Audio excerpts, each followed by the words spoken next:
is intended to educate and inform, and discuss cannabis being used as medicine, the culture, science, and controversy of cannabis and cannabis laws. We do not advocate any illegal activity. Moth Networks and their associates do not claim to be lawyers or doctors, nor do they represent themselves as such. All their comments and views are of their own personal opinion and personal experiences. Opinions and claims made by the guests and advertisers on Moth Networks are their own, and all parties agree to the Moth Network use and policy agreement. Moth Network and Moth Network associates cannot be held legally responsible for the statements of the host or of their guests. We encourage all listeners to learn their Constitution, to assert their rights, acknowledge their duties, and know their individual state laws.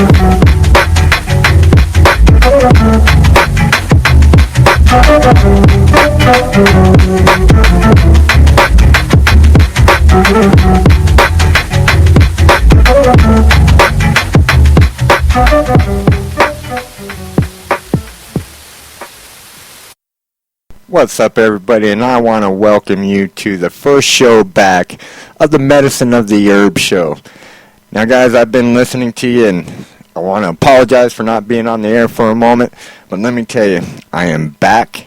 I'm going to be doing this show every week, and, I do miss this show, so I am glad to be back. I'm glad to be on the air, and I'm glad to be, maybe helping at least one person with these shows. Moth is an acronym, actually, and it stands for Medicine of the Herb. What herb? The cannabis plant.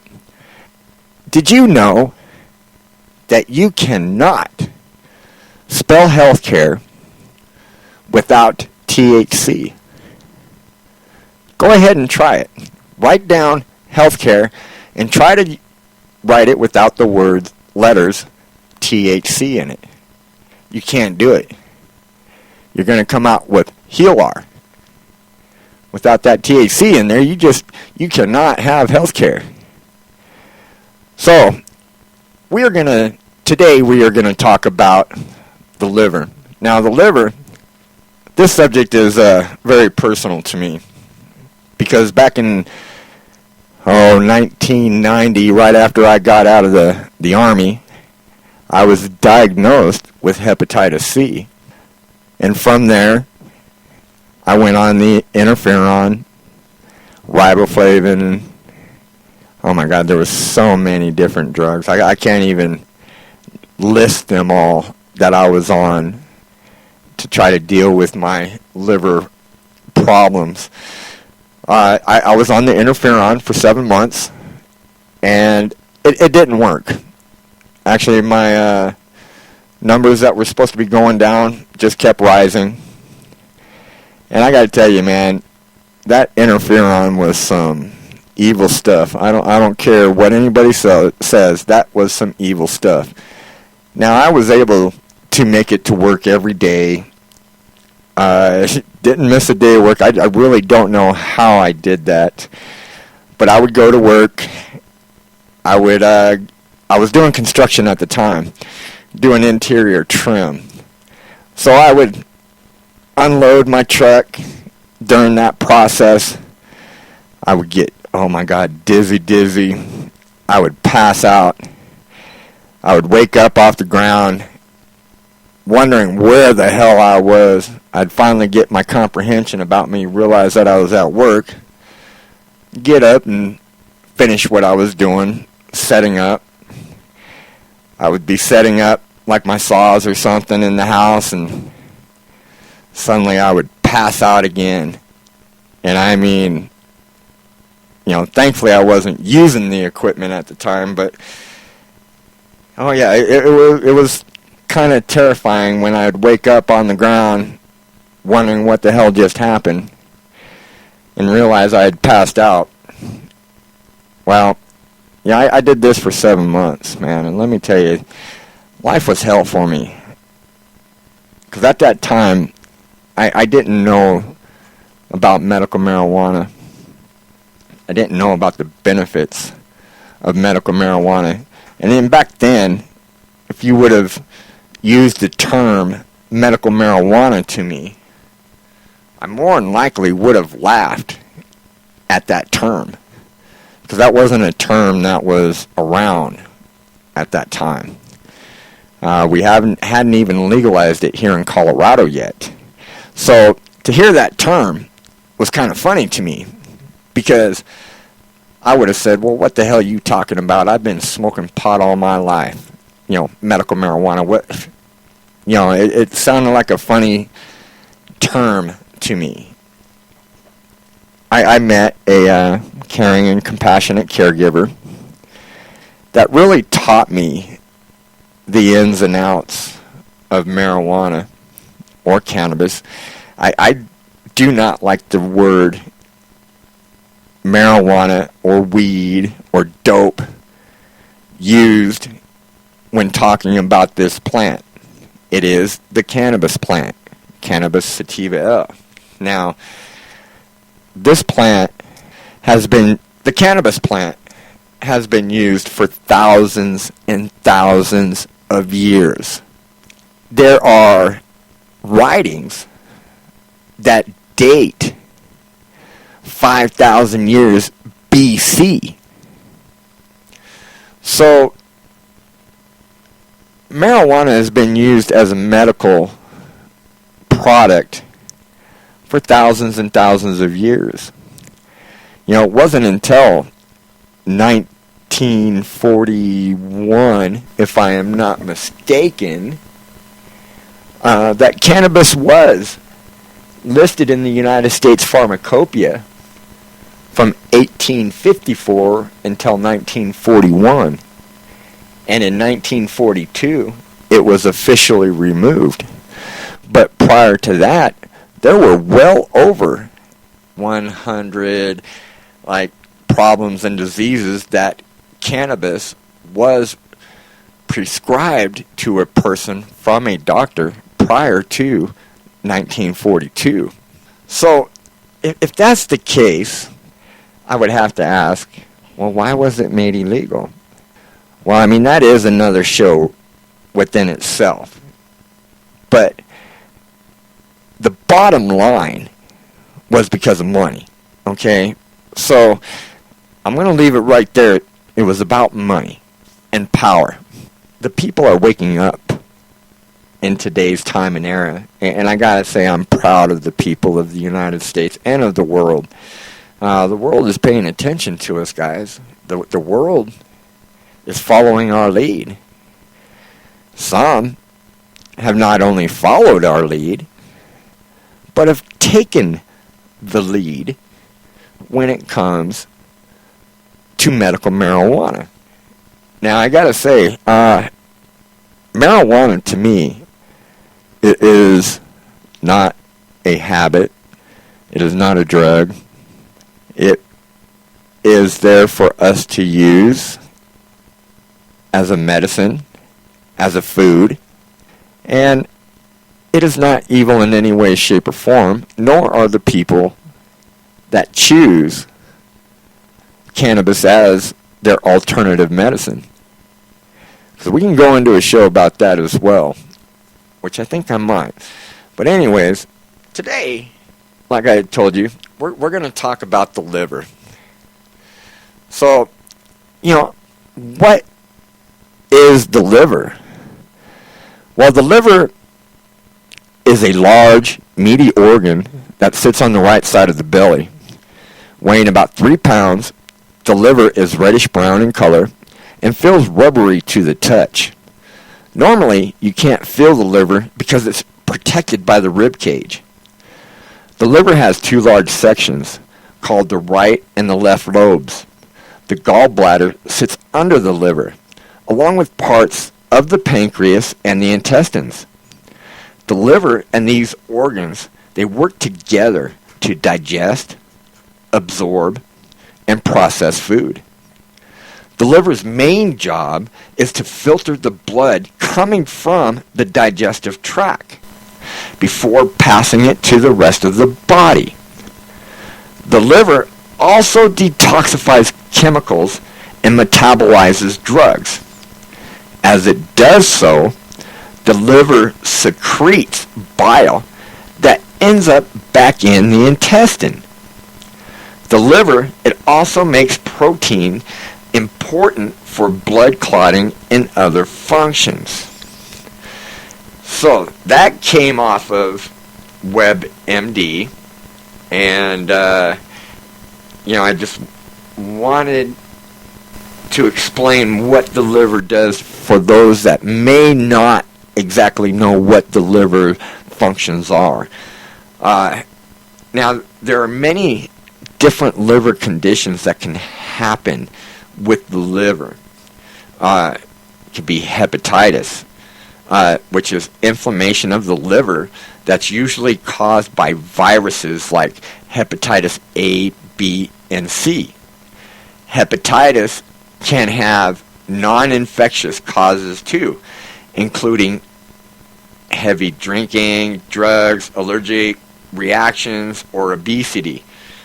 Cirrhosis of the liver is a long-term damage to the liver from any cause can lead to permanent scarring called cirrhosis.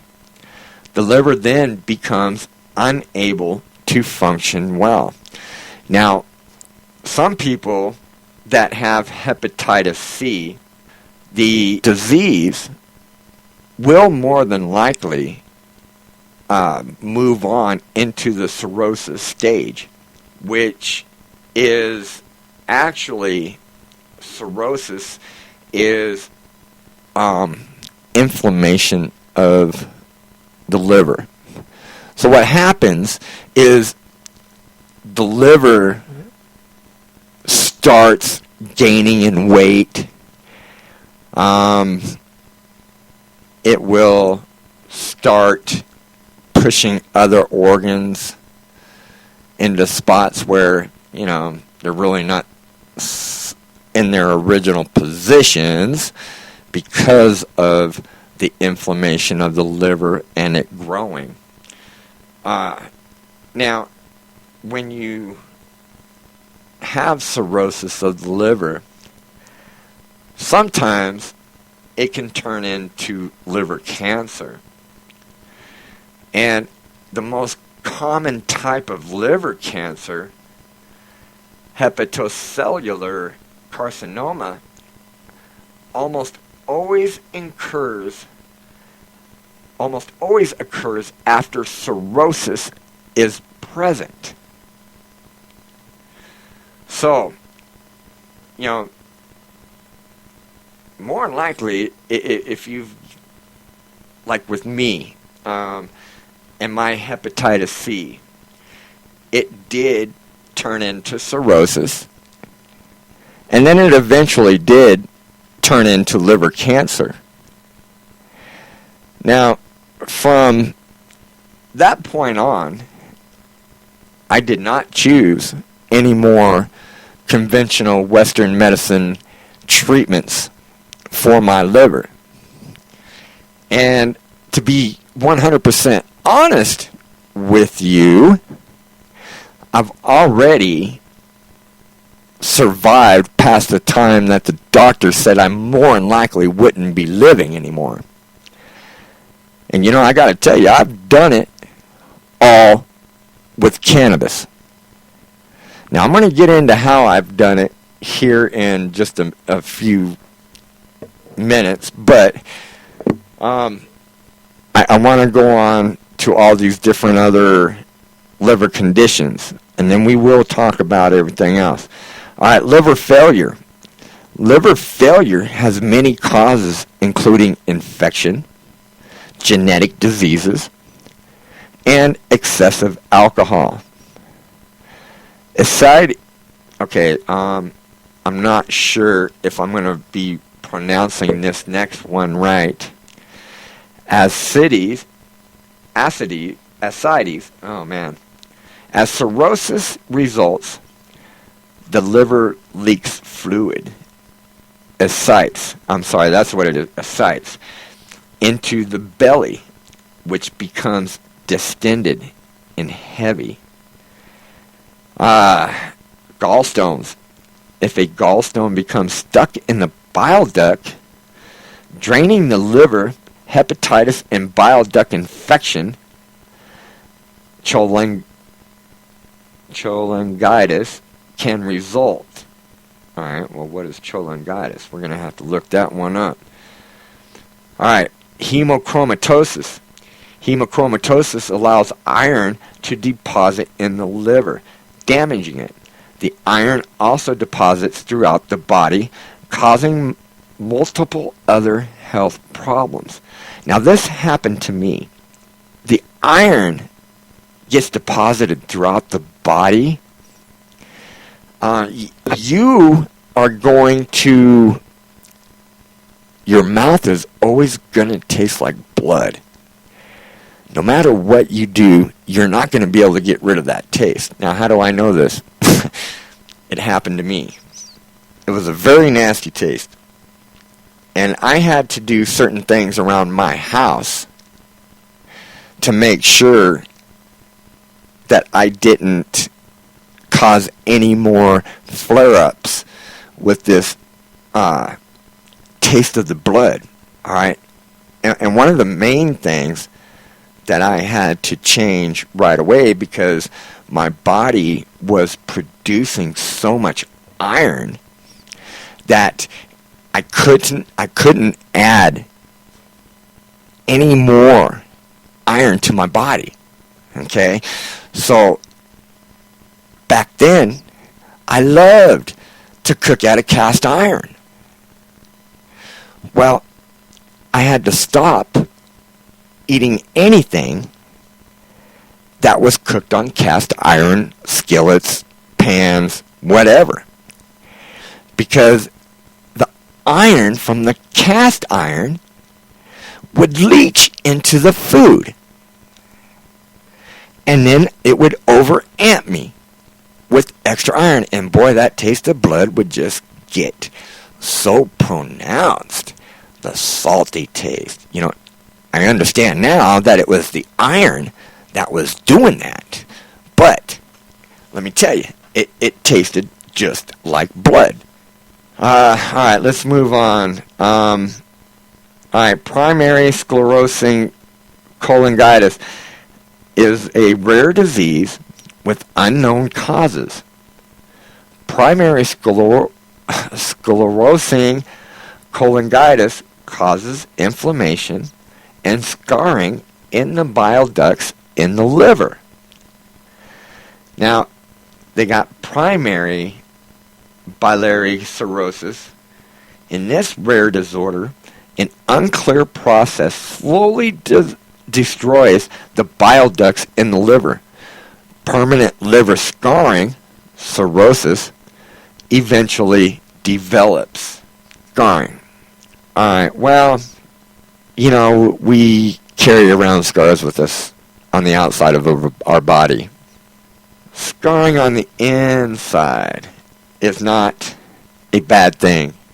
You know, if you have, alright, like with me, I had spots on my liver. And these two spots on my liver were pretty big. And as my liver kept on inflaming and increasing in size, these spots would get bigger and bigger. Now, these were killing my liver. These spots were killing my liver. These spots were doing damage that were more than likely going to be the reason for my demise. Now, how did I'm not going to use the word cure, okay? How did I heal my hepatitis C? Okay, well, we are going to be talking about the different cannabis treatments that I did use for my liver. And hopefully this will help some people out if they are experiencing liver problems themselves. What I just talked about was on WebMD, and it was digestive disorders. Okay, so we're going to get out of there, and we're going to go to, it's called blog.mpp.org, and it's a study: marijuana does not cause liver disease or progression in HIV/HCV patients. More good news for medical marijuana patients. A recent study found that marijuana use is not linked with the progression of liver disease in patients co-infected with hepatitis C and or HIV. The study, published in the July edition of the Clinical Infectious Diseases, examined the effect of regular marijuana smoking on liver disease progressions among subjects who were infected with both hepatitis and or HIV. Previous research had produced mixed results, with some studies claiming a strong link between marijuana consumption and liver disease. In contrast, this study found no evidence for an association. Researchers speculated that associations observed in previous studies were due to reverse causation. In other words, patients who already suffered from liver disease used an increasingly amounts of marijuana to cope with the pain as the symptoms worsened. These findings debunk the long-held belief that marijuana use exacerbates liver damage, which gives us even more evidence that marijuana is objectively safer than alcohol, in addition to being a relatively benign medicine. What does that benign mean? Well, let's look at benign, of a disease not harmful in effect, in particular of a tumor, not malignant. Okay, so that's what benign means. And I want to tell you, I know for a fact, and it isn't anecdotal, that alcohol is much, much worse than can be claimed with marijuana. Sitting here drinking coffee, I got my bowl. Enjoying the morning, man. It's kind of quiet, man. Nobody's up yet. Alright, let's move on. That was from the Marijuana Policy Project. We are going to come over to the medicalmarijuanainc.com.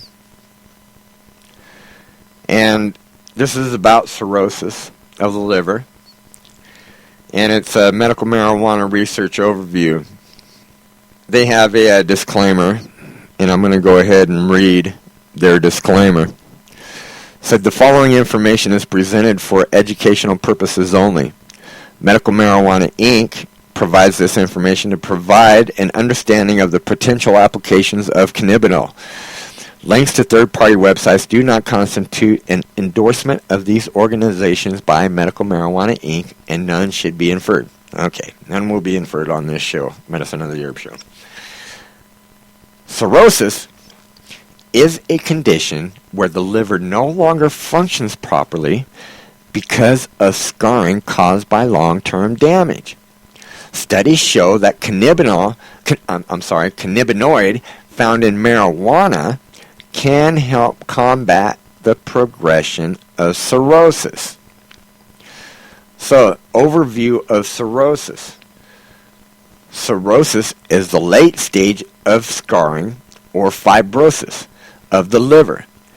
It can be caused by a variety of conditions, including hepatitis and chronic alcohol abuse. The scarring associated with cirrhosis develops in the response to damage done to the liver, and it cannot be undone. I am going to dispute that. Okay? I'm going to go ahead and finish reading this, but when I get done, I'm going to come back and I'm going to talk about that. All right. The liver is responsible for detoxifying harmful substances within your body and cleaning your blood and making vital nutrients. But the scarring that develops makes it difficult for the liver to function properly. When cirrhosis is advanced, it can be life-threatening. If diagnosed and treated early, however, further damage can be limited and prevented.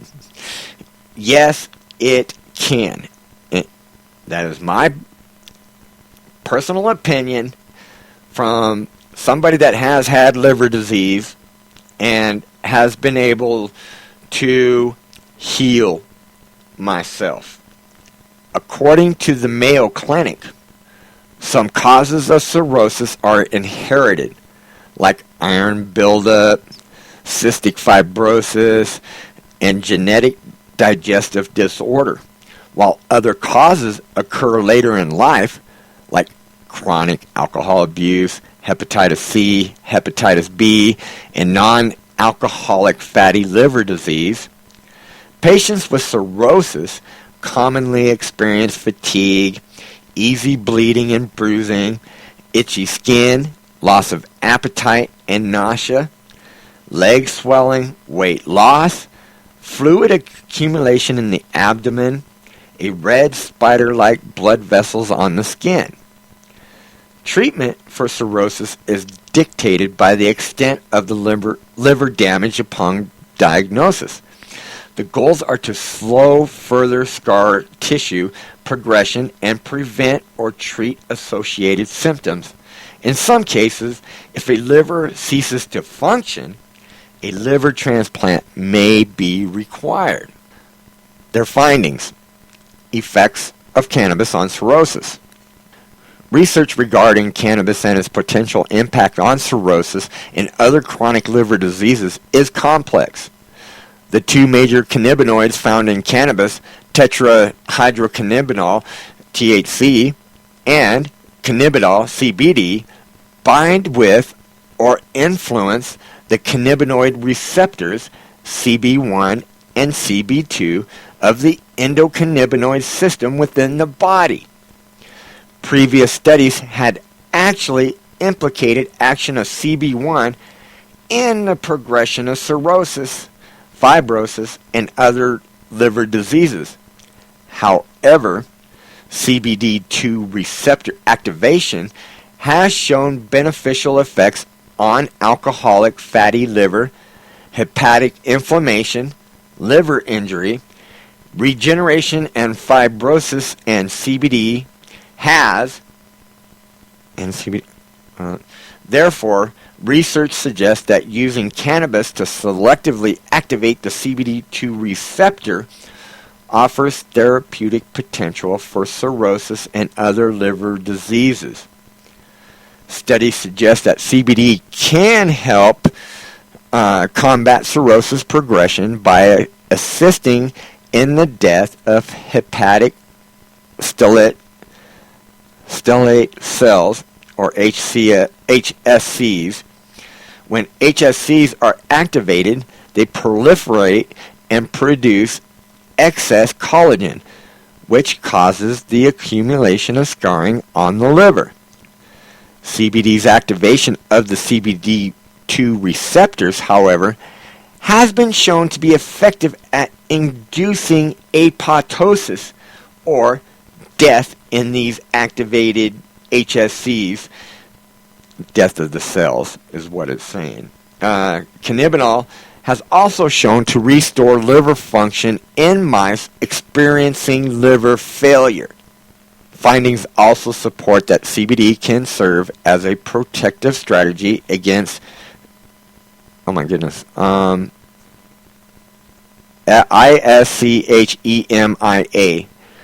reperfusion, a pivotal mechanism of tissue damage in cirrhosis. By reducing the force of key inflammatory pathways and oxidative nitrative tissue injury, these effects of CBD are independent of their impact on the CBD2 receptors. CBD has also proven effective at protecting the liver from steatosis caused by alcohol drinking and by preventing an increase in oxidative stress, the autophagy induced by alcohol, thus protecting the liver from progressive damage. Very interesting. Cannabis may also serve helpful in managing symptoms associated with cirrhosis. Cannabis has long been known to limit or prevent nausea and vomiting from a variety of causes. In addition, if cirrhosis patients are suffering from a loss of appetite, medical marijuana has demonstrated effective at increasing appetite and stabilizing body weight. So far, states that have approved medical marijuana for cirrhosis? None. No states have approved medical marijuana specifically for the treatment of cirrhosis. However, states have approved cannabis to treat some symptoms commonly associated with cirrhosis. Now, I have a problem with that because you're going to treat some of the symptoms, but not the root cause. Very interesting. So they're following their modus operandi, or however their MO, with all the other prescription drugs that they deal with. And, you know, I'm going to talk about my treatments here in a little bit, because I don't know if I'm going to, that drives me crazy. Just wanting to, cure the symptoms and not the root cause, that just drives me absolutely bonkers. Currently, 17 states have approved medical marijuana specifically for the treatment of nausea. These states include Alaska, Arizona, California, Colorado, Delaware, Hawaii, Maine, Maryland, Michigan, Montana, Nevada, New Hampshire, New Mexico, Oregon, Rhode Island, Vermont, and Washington. In addition, for those cirrhosis patients also experiencing extreme weight loss, or CACHEXIA, 20 states have approved medical marijuana for treatment. These states include Alaska, Arizona, California, Colorado, Connecticut, Delaware, Hawaii, Illinois, Maine, Maryland, Michigan, Minnesota, Montana, Nevada, New Hampshire, New Mexico, Oregon, Rhode Island, Vermont, and Washington. A number of other states will consider allowing medical marijuana to be used for the treatment of cirrhosis with recommendations by a physician. These states include California. Any debilitating illness where medical use of marijuana has been recommended by a physician. Connecticut. Other medical conditions may be approved by the Department of Consumer Protection. In Massachusetts, other conditions as determined in writing by a qualifying patient's physician. Nevada. Other conditions subject to approval. Oregon. Other conditions subject to approval. Rhode Island. Other conditions subject to approval. And Washington. Any terminal or debilitating condition. Debilitating condition. Well, cirrhosis can be debilitating. Hepatitis C can be debilitating. So I guess in Washington it's legal. All right. In Washington, D.C., any condition can be approved for medical marijuana as long as a D.C. licensed physician recommends the treatment. Wow, man. Why couldn't... That's what we need to do here. At least, I should have said, that's what we need to do here in Colorado, where I reside. We are going to... We're almost done here with this article. There is a recent studies on cannabis effects on cirrhosis. CBD is shown to kill the hepatic stellate cells that are responsible for the accumulation of scarring on the liver. Cannabinol causes activated hepatic stellate cell death, APOT, a mechanism for endoplasmic reticulum stress-induced apoptosis. Woo, boy, that was a rough one. But then it gives a link and to the article, and I will post that up on the Medicine of the Herb page after this show. Now, cannabinol, another article, PubMed, cannabinol was able to restore normal liver function in mice experiencing liver failure. Now, I will post this article on the Facebook page as well, so you guys can look at it for yourself. Alright, now this is off of medicaljane.com. Study.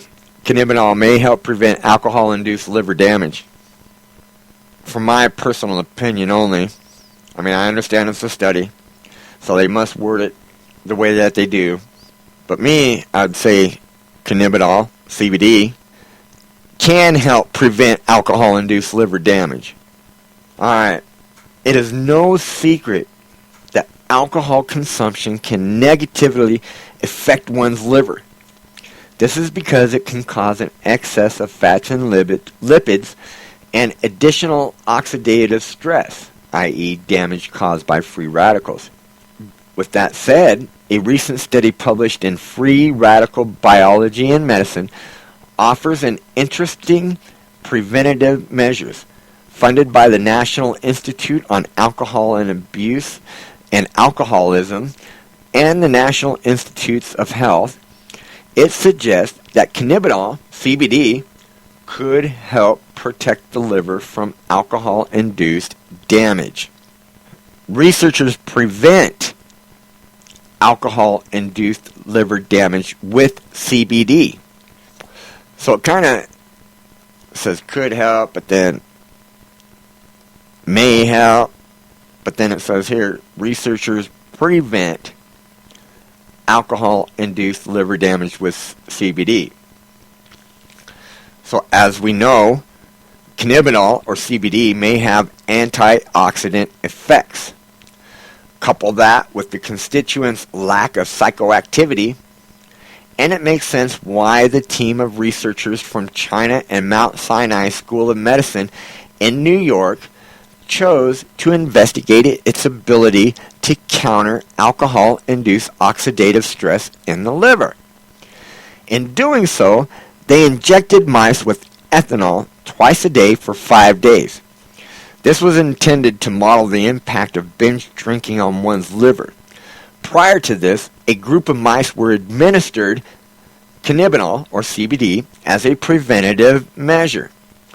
Sure enough, the study's result showed that cannabinol or CBD may protect the liver from steatosis, the accumulation of fats and lipids. The researchers suggested that this was potentially the result of the cannabinol's inhibition of oxidative stress and activation. My goodness, man, some of that was the word. Tongue twisters. Inhibition of oxidative stress and activation of pathways associated with fat accumulation.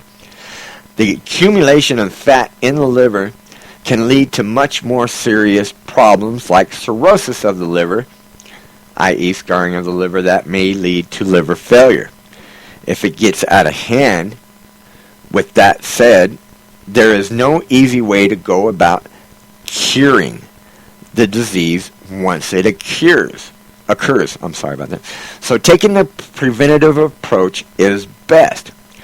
Although increased research may strengthen this theory that cannabinol or CBD administration helps to prevent alcohol-induced liver damage. Cannabinol is not an approved or definitively effective preventative treatment at the present time. To reduce your risk of developing liver problems, the American Liver Foundation suggests that you eat a well-balanced diet, limit your alcohol intake, and practice safe sex. That was it on that article there. This next story comes from Healthline, the effects of marijuana on the body. When you smoke marijuana, there is almost an immediate effect on your brain, sense of perception, and heart rate. There may be long-term effects as well. Marijuana comes from the cannabis plant, the flowers, seeds, leaves, stems of the plant, and must be shredded and dried before they can be used. Most people who use marijuana smoke it, but it can be mixed into food, brewed into tea, or even used in a vaporizer. One of the ingredients in marijuana is a mind-altering chemical called delta-9 tetrahydrocannabinol, or THC. When you inhale marijuana smoke into your lungs, it is quickly released into your bloodstream on its way to your brain and other organs. It takes a little longer to be absorbed when you eat or drink it. The effects of marijuana on the body are immediate. Long-term effects may depend on how you take it, how much you take, and how often you use it. Since its use has long been illegal in the United States, large-scale studies have been difficult to manage. In recent years, the medicinal properties of marijuana are gaining acceptance in mainstream America. Medical marijuana is now legal in 23 states and the District of Columbia. THC and other ingredients called cannabinol, or CBD, are the main substance of therapeutic interest. National Institute of Health funded research into the possible medicinal uses of THC and CBD is ongoing. In addition to medicinal use, recent legislation has made marijuana illegal recreational drugs in Colorado and Washington State. And let's now go, Alaska, Oregon. There's another one. I apologize. With the potential for increased recreational use, knowing the effects that marijuana can have on your body is as important as ever. Much like tobacco smoke, marijuana smoke is made up a variety of toxic chemicals that can irritate your bronchial passages and lungs. If you're a regular smoker, you're more likely to wheeze, cough, and produce phlegm. You're also at an increase of bronchitis and lung infections. Marijuana may aggravate existing respiratory illnesses like asthma and cystic fibrosis. And you know what? I'm calling bullshit. I'm calling bullshit on that. Because there are studies out there where THC will actually help asthma and cystic fibrosis, lung infections. Yeah, there are no studies out there that says marijuana is bad for your lungs and it contributes to lung infections. So I'm calling bullshit on that. Marijuana smokes contains carcinogens. Now that I will agree with. It has the potential to elevate your risk of developing lung cancer. That I do not agree with. That is bullshit. However, studies on the subject had mixed results. According to the National Institute of Drug Abuse, NIDA, there is no conclusive evidence that marijuana smoke causes lung cancer, but more research is needed.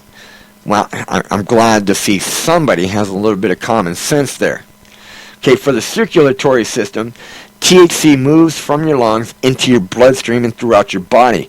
Within minutes, your heart rate may increase by 20 to 50 beats per minute, according to the NIDA.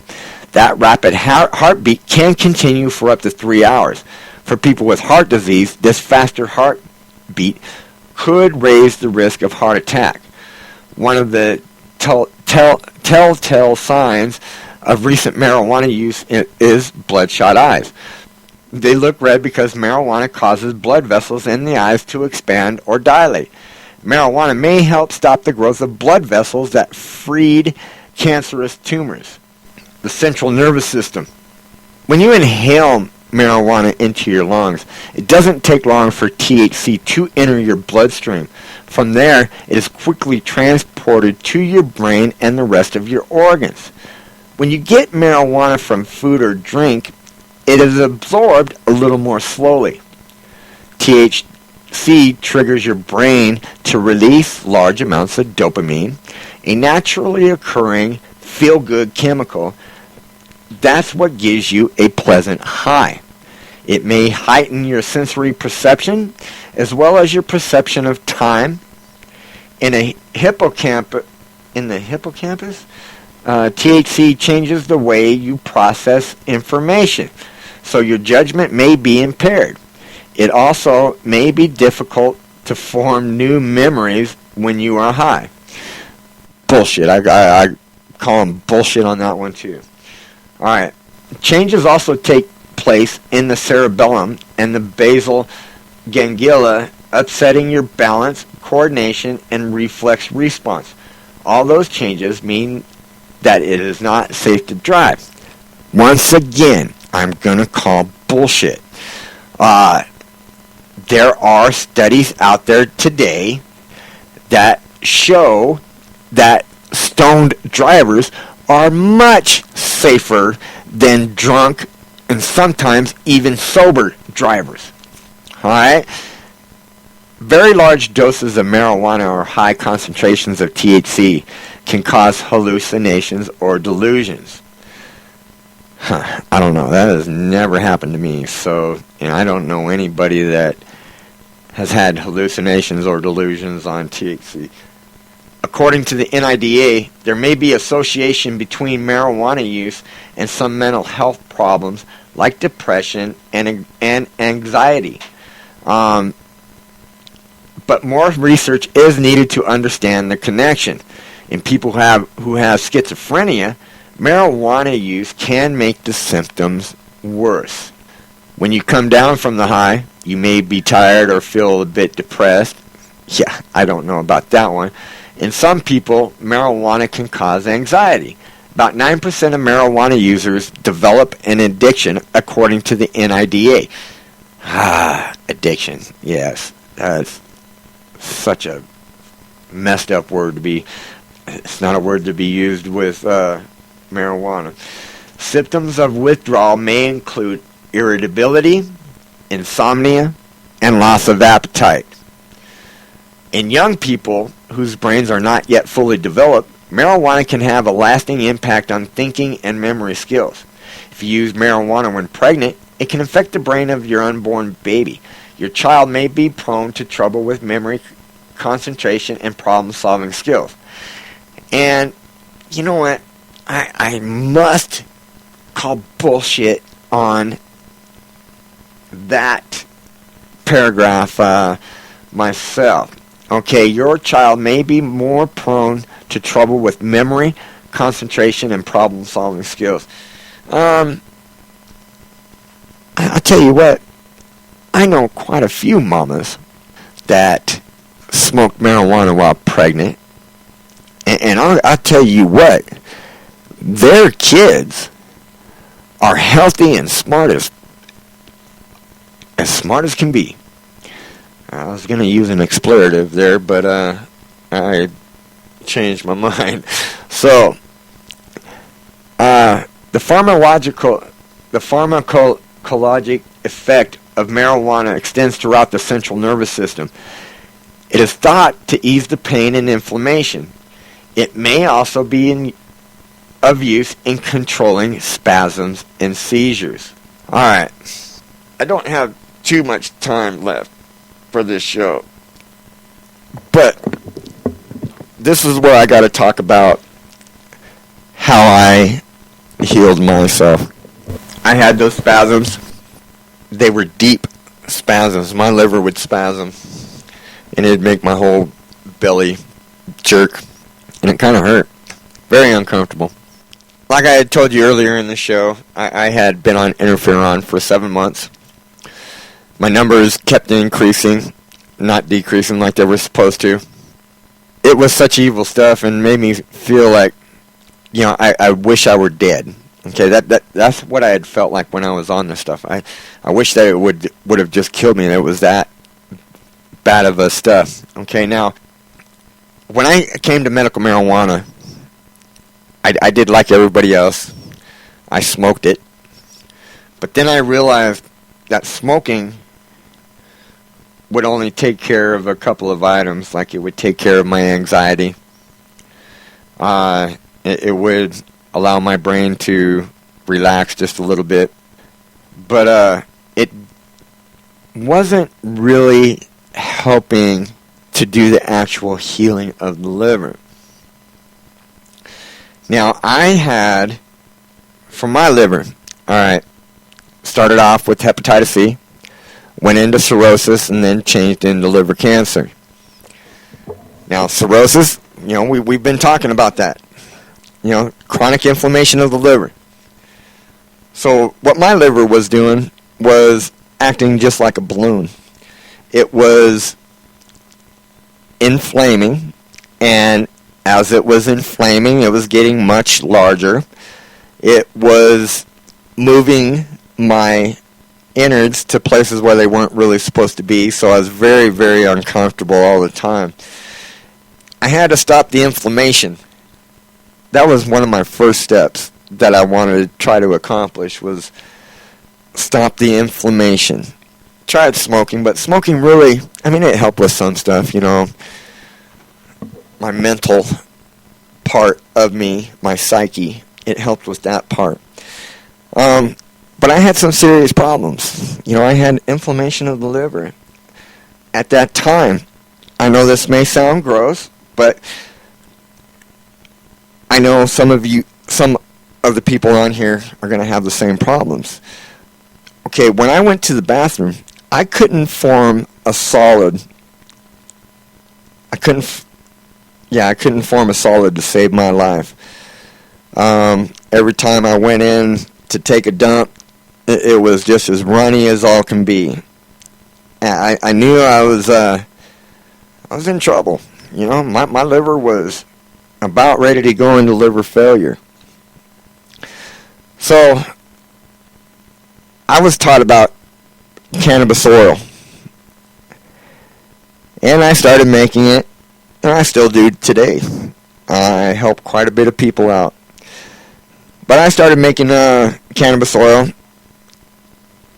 and I got real good at it. And I started taking the cannabis oil pill, because I put it in a capsule. I know how to get all the alcohol out of it, so I don't need a syringe to be able to store the cannabis oil because of the alcohol in it. I know how to get the alcohol out, so I am able to put my cannabis oil into a capsule. So you'll constantly hear me talking about my cannabis oil pills. All right, I wish I wouldn't call them pills, but they are in capsules. I'm telling you, I went on a lot of them, on a large dosage. I was probably on anywhere between a half gram to a gram a day of cannabis oil.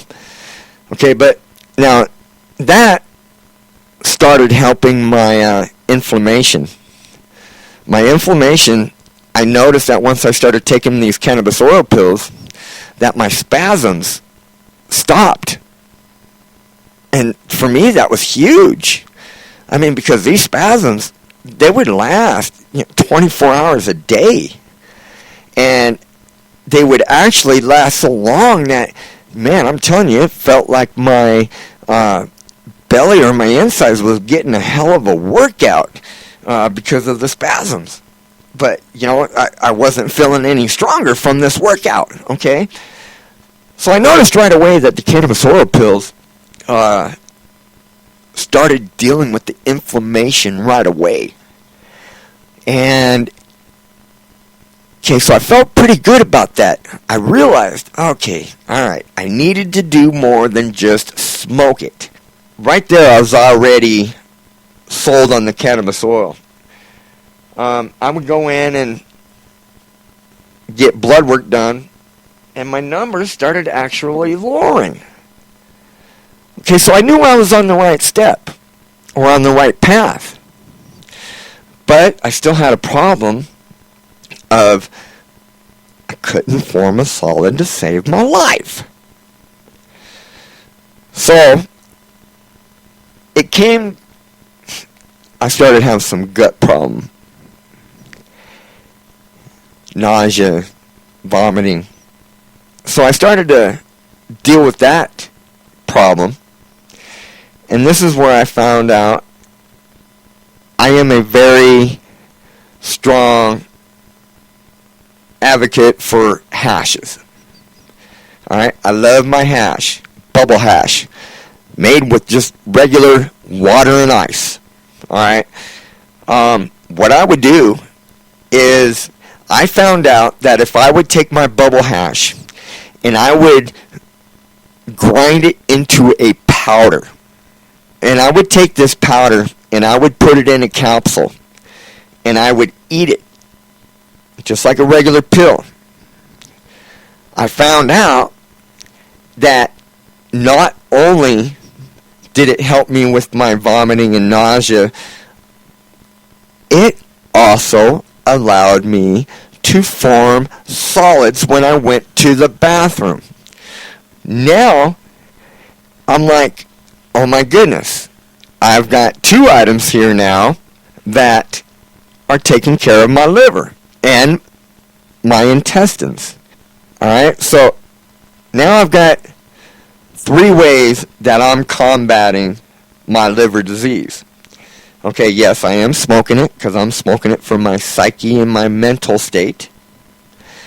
Because let me tell you, all this stuff can be scary stuff. And nobody can blame you for being scared when you get diagnosed with it. Because trust, diagnosed with hepatitis C or any liver problem, okay? I'm telling you, it can be a scary thing. Your mind will screw with you. You know, you will go into what they call the 5 stages of, I don't know, 5 different stages. You know, you're going to deny, you're going to be depressed, you're going to, you know, get mad, then you're going to take action. Okay, you know what I'm talking about. I know I just butchered that to death, but it does, you know, cannabis works on all aspects, man. But you got to know how to medicate properly. You know, smoking, yes, it's good, my friends, but you need way more than just smoking cannabis when it comes to you fighting diseases. And I don't care what disease it is in the body. You need to start using cannabis oil. But please, I implore you to know who is making it for you. Make sure that they know what they're doing. Make sure you know what the solvent that they're using to make this cannabis oil. You know, you want to be just as careful as if you're taking a prescription pill. We've had people here in Colorado that have been poisoned by cannabis oil pills because they followed a certain person online. They used his recipe, and they thought that was good, and they started giving it to people, and people started getting sick, having to have major surgeries, double aorta heart surgeries. Let me tell you, it can be dangerous stuff. You know, never, ever, ever, please, I implore you guys to always ask what the solvent used on your oil is. And if these people tell you anything but isopropyl alcohol or Everclear alcohol, if they say anything else but those 2, oh well, trust me, ice and water is okay too. But if they tell you that their solvent is naphtha, please do not take it. Stay away from it like it is the plague. You will be saving yourself a lot of problems. Because now I've been doing this for a long time. I've been making cannabis oil for a long time. And I got to tell you, naphtha is one of the hardest solvents to get out. And you cannot get it 100% out. And if you cannot get it 100% out, you're killing yourself. You're poisoning yourself. Do you know what naphtha is? Naphtha is a very strong and toxic paint remover. And you can remove several layers of paint at one time with this stuff. Why would you use the naphtha to make medicine? I am sorry. Please don't do it, people. Make sure you ask these questions. Your life does depend on it. Alright, now, so we got the smoking, we got the cannabis oil pills. Now we're going to take care of the liver. Is one of the only organs in your body that can self-regenerate itself. Alright? But it needs help. And you making your bubble hash and then making it into a powder, putting it into a gel cap. Take it like an herbal supplement. I'm telling you, it helps the liver. It'll help you form a solid. It works in conjunction with the cannabis oil. And let me tell you guys, you do this regularly for about 6 months, you will feel the difference. Now, there are other things that I had done to help myself out. One is I changed my diet. Diet is very important, especially when you're having liver problems, because like we had said, the liver, it is to it removes the toxins. It is what is needed for proper bowel and proper. I just went on a that was the stoner in me just came out because I had a stoner moment. I was on a path, and then in the middle of the path I had forgotten some of the things that I did along with the cannabis oil pills and the bubble hash, along with my diet. Is I went on an herbal regimen as well, and I suggest that you do the same thing if you are in this position of having this problem, because the liver would need all the help that it can get. Some of the things that I was taking for my my liver to help was dandelion root. I was taking milk thistle and fish oil as well. Not only did it help detox, but it gave my liver, in which it'll give your liver, the weapons that it needs to combat these diseases that are trying to attack it. Please don't just rely on smoking alone. You need other forms of THC if you are wanting to heal your hepatitis C or any other liver problems that you may have.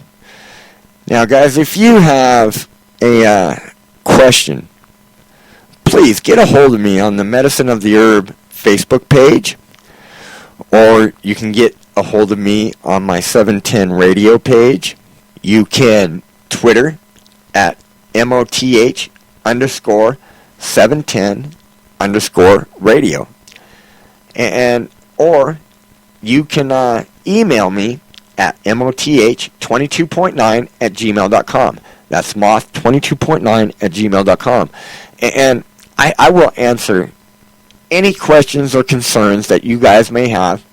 And if you have a show topic that you would like me to get in on, I would love to hear your ideas. So I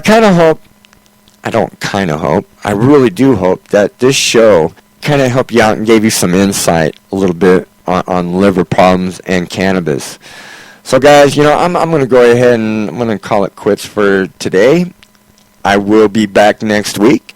Not sure what we're going to talk about, but you know what? That's the beauty of this show, man. We don't have to really have a set topics or anything like that, man. This is anything that can go wrong that can be helped with cannabis. That's what we're going to talk about. Because remember, guys, you cannot spell healthcare without THC. So until next week, my friends, I'm Rick Wainwright. This is 710 Radio, Medicine of the Herb Show, and you have a blessed week. We'll talk to you then. Peace.